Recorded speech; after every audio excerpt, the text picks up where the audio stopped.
अवधूत चिंतन श्री गुरुदेव दत्त श्री स्वामी समर्थ. माझ्या चॅनलमध्ये तुमचं सगळ्यांचं मनापासून खूप खूप स्वागत, आभार. चला तर महाशिवरात्रीच्या दिवशी भगवान शंकराच्या पिंडीवर कोणत्या वस्तूने अभिषेक केल्यावर आपल्याला धन लाभ होते, आपले आरोग्य चांगले राहते, आपल्या मनोकामना लवकर पूर्ण होतात. तर महाशिवरात्रीच्या दिवशी भगवान शंकराच्या पिंडीवर कोणत्या वस्तूने अभिषेक केल्याने आपल्या सगळ्या मनोकामना पूर्ण होतात, ते सगळं ह्या व्हिडिओमध्ये आज आपण जाणून घेणार आहोत. व्हिडिओ स्किप करू नका, पूर्ण पहा. नवीन आला असाल तर एकदा चॅनलला सबस्क्राईब करून लाईक करा. चला तर महाशिवरात्री आहे 26 फेब्रुवारीला महाशिवरात्री ह्या वर्षी आपण साजरी करणार आहोत. महाशिवरात्रीचा सण हे संपूर्ण देशामध्ये तर धुमधामनं साजरा करत असतो. हा सनातन धर्माचा महाशिवरात्रीच्या दिवशीचा हे खूप विशेष महत्त्व आहे. हा दिवस शिव आणि शक्तीचा समर्पित दिवस आहे, कारण ह्या दिवशी भगवान शिव आणि माता पार्वती याचे लग्न झाले होते. ह्या दिवशी सकाळी शिवलिंगावर अभिषेक केला जातो आणि रात्री शिवजागरण आपण करत असतो. शास्त्रानुसार असे सांगितले आहे की महाशिवरात्रीच्या दिवशी भगवान शंकराला विधिवत पूजा केल्याने इतर दिवशीपेक्षा जास्त पटीने फायदे होत असतात. शिवलिंगावर कोणत्या गोष्टीचे अभिषेक केल्याने कोणते फायदे होणार आहेत ते आपण आता जाणून घेणार आहोत. महाशिवरात्रीच्या दिवशी शिवलिंगावर गाईच्या दुधाने अभिषेक केल्याने अत्यंत शुभ मानले जाते. असं केल्याने संतती प्राप्ती होते आणि आपली इच्छा लवकर पूर्ण होतात. रोगी व्यक्ती असेल तर तो अभिषेक करून ते तीर्थ दूध गाईच्या दुधानं अभिषेक करून जो रोगी व्यक्ती तो तीर्थ पितो, दररोज पितो आणि किंवा शिवरात्रीच्या दिवशी पितो, तर त्याचे आरोग्य चांगले बरे होण्यास मदत होते आणि आपल्या जीवनामध्ये फायदा होतो आणि मनातल्या सगळ्या इच्छा पूर्ण होतात आणि भगवान शंकराची कृपा अखंड आपल्यावर राहते. म्हणून गाईच्या दुधाने अभिषेक केल्याने खूप फायदे होतात. जर तुम्हाला शत्रूचा त्रास होत असेल तर महाशिवरात्रीच्या दिवशी मोहरीच्या तेलाचं भगवान शंकराच्या पिंडीवर अभिषेक करून घ्यायचा आहे. आणि हे अभिषेक करण्याच्या आधी तुम्ही तुमची कुंडली एखादी ब्राह्मणाकडून दाखवून घेऊनच तुम्ही ते करू शकता. महाशिवरात्रीच्या दिवशी आपल्याला शिवलिंगावर मधाने अभिषेक करणे अत्यंत पुण्यवान मानले जाते. शिवलिंगावर मध अर्पण केल्याने एखाद्याचे मन धाडसाकडे झुकते आणि बोलण्यामध्ये त्यांचा गोडवा वाढतो आणि तो दयाळू होतो आणि परोपकारी भावना अंतःकरणात जागृत होते आणि समाजात कीर्ती आणि आदर प्राप्त होते.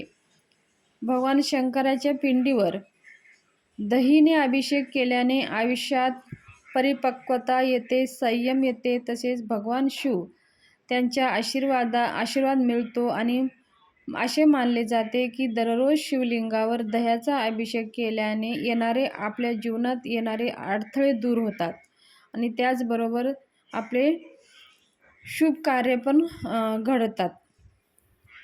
जीवनामध्ये चांगले कर्म करण्यास मार्ग भेटतो आणि मानसिक ताण कमी होतो. महाशिवरात्रीच्या दिवशी सर्व तीर्थातून आणलेल्या पाण्याचे शिवलिंगावर अभिषेक केल्याने मोक्ष प्राप्ती होते आणि भगवान शिवाची तसेच माता पार्वतीचे आशीर्वाद प्राप्त होते. आणि ह्या दिवशी गंगा नदीमध्ये पवित्र स्नान केल्याने आपल्याला मोक्ष प्राप्ती भेटते आणि त्याचवेळी संपत्तीचा अभाव दूर होतो आणि तसेच मृत्यू नंतर आपल्याला मोक्षप्राप्ती होत असते.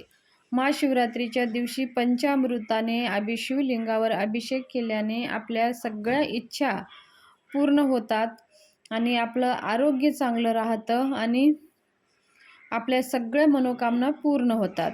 शिवलिंगावर तुपाचे अभिषेक केल्याने शारीरिक समस्या दूर होतात आणि आपल्याला आजारापासून मुक्तता भेटते, परंतु आपल्याला आपलं औषध चालूच ठेवायचं आहे. महाशिवरात्रीच्या दिवशी ओम नमः शिवाय करत असताना अभिषेक केल्याने अत्यंत शुभ मानले जाते. एखादी व्यक्तीला तीव्र ताप येत असेल तर शिवलिंगावर पाण्याने अभिषेक केल्यावर ते तीर्थ त्या व्यक्तीला दिले तर ताप कमी होण्यास मदत होते. परंतु आपल्याला डॉक्टरी उपाय औषधंसुद्धा आपल्याला घ्यायचं आहे. महाशिवरात्रीच्या दिवशी उसाचा रस घेऊन जर अभिषेक केले तर आपल्याला धन लाभ होतं आणि आपल्या कार्यामध्ये यश प्राप्ती होते आणि आपल्या मनोकामना पूर्ण होतात. म्हणून प्रत्येक वस्तूचं प्रत्येक महत्त्व आहे. ह्या कोणत्या वस्तू तुम्ही अर्पण करू शकता किंवा एक वस्तूसुद्धा अर्पण करू शकता. ह्या सगळ्या वस्तूसुद्धा तुम्ही अर्पण करू शकता. महाशिवरात्री हा वर्षातून एकदाच सण येतो, तर तुम्ही वर्षभर जरीही भगवान शंकराच्या मंदिरात कधी गेला नसाल, काही ह्या वस्तू अर्पण केल्या नसाल, तर तुम्ही महाशिवरात्रीच्या दिवशी भगवान शंकराला प्रसन्न करण्यासाठी, आपले दुःख संकटे निवारण करण्यासाठी, आपल्या मनातल्या इच्छा आहे ते पूर्ण होण्यासाठी, धन लाभ होण्यासाठी, दारिद्र्य जाण्यासाठी आपल्याला महाशिवरात्रीच्या दिवशी ह्या सगळ्या वस्तू अर्पण करायचे आहेत. जर तुम्हाला धनाविषयी समस्या असेल तर तुम्ही उसाचा रस घेऊन ओम नमः शिवाय म्हणून भगवान शंकराच्या पिंडीवर अभिषेक करायचा आहे. तुम्हाला आरोग्याविषयी जर समस्या असेल तर गाईच्या दुधानं अभिषेक करायचा आहे.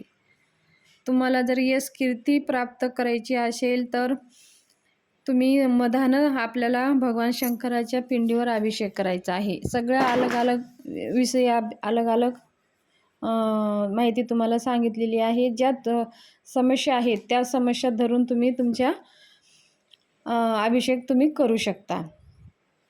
त्याचबरोबर महाशिवरात्रीचा उपास आपल्याला करायचा आहे. जर तुम्ही वर्षभर काही उपास करणं तुम्हाला जमत नसेल तर हा महाशिवरात्रीचा उपास करणं अत्यंत फलदायी मानलं जातं. जर तुम्हाला काही आरोग्याविषयी समस्या असेल तर तुम्ही काही फळं फराळ करूनसुद्धा महाशिवरात्रीचं व्रत आपल्याला करायचं आहे. महाशिवरात्रीचं व्रत जसे एकादशी व्रत आहे तसंच हा व्रत आपण करत असतो.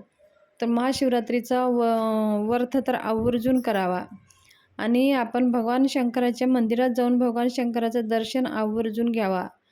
त्याचबरोबर आपल्या घरामध्ये जो काही शिवलिंग आहे त्या शिवलिंगावर अभिषेक आपल्याला करायचा आहे. अभिषेक करत असताना सुरुवातीला आपल्याला काय करायचं आहे,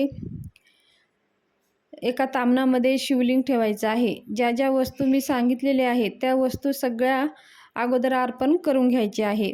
गाईचं दूध, त्याच्यानंतर दही, तूप, त्याच्यानंतर मध, ऊसाचा रस आणि त्याचबरोबर पंचामृत.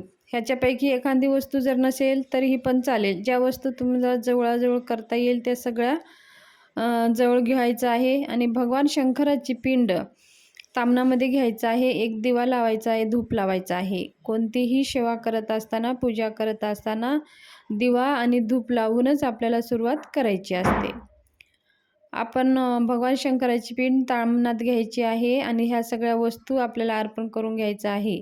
त्याच्यानंतर आपल्याला भगवान शंकराला अभिषेक करायचा आहे.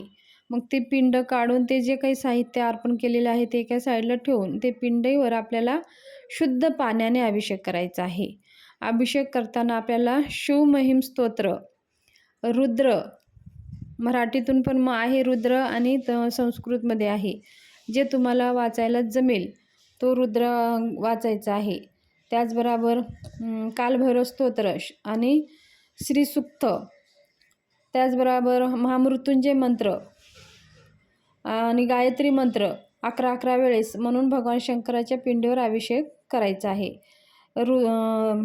रुद्र, शिवमहिम स्तोत्र, श्रीसूक्त, पुरुषसूक्त, महामृत्युंजय मंत्र, गायत्री मंत्र 11 वेळेस हे सगळे मंत्र म्हणून भगवान शंकराच्या पिंडीवर पाण्याने शुद्ध अभिषेक करून मग ते नंतर त्या पिंडीला उचलून घेऊन ते स्वच्छ पुसून एका पाटावर पांढरे कपडे अंथरून खाली फुलं अक्षदा अर्पण करून भगवान शंकराची पिंड अर्पण करायची आहे आणि फुलं वगैरे लावून असं स्वच्छ सजून घ्यायचं आहे, अत्तर लावायचं आहे आणि हार वगैरे अर्पण करायचे आहे आणि भगवान शंकराला धूपदीप दाखवून घ्यायचं आहे, नैवेद्य दाखवून घ्यायचं आहे जे काही आपण घरात बनवलेलं आहे आणि भगवान शंकराची आरती करायची आहे.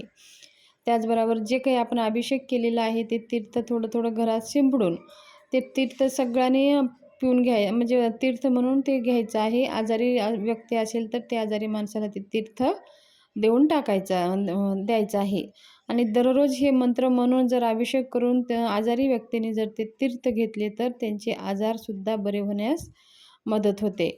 किंवा व्यसनी मुलं आहेत, व्यसनी माणसं आहेत, त्या व्यसनी माणसासाठी दररोज शिवमहिम स्तोत्र आणि रुद्र म्हणून भगवान शंकराच्या पिंडीवर अभिषेक करून ते तीर्थ दिल्याने त्याचे व्यसन कमी होण्यास मदत होते आणि व्यसनी व्यक्तीसुद्धा बिनव्यसनी बनू शकतो. तर एवढी ताकद आहे रुद्र पाठामध्ये आणि शिवलिंगावर अभिषेक करून ते तीर्थ दिल्याने. तर हे दररोज जरी शक्य नसेल तर तुम्ही शिवरात्रीला हे अभिषेक करून तीर्थ सगळ्यांनी हे तीर्थ घ्या आणि आपलं आरोग्य चांगलं राहतं आणि आपल्या सगळ्या काही मनोकामना पूर्ण होतात. तर ही माहिती शेअर करायची होती. माहिती कशी वाटली, आवडली असेल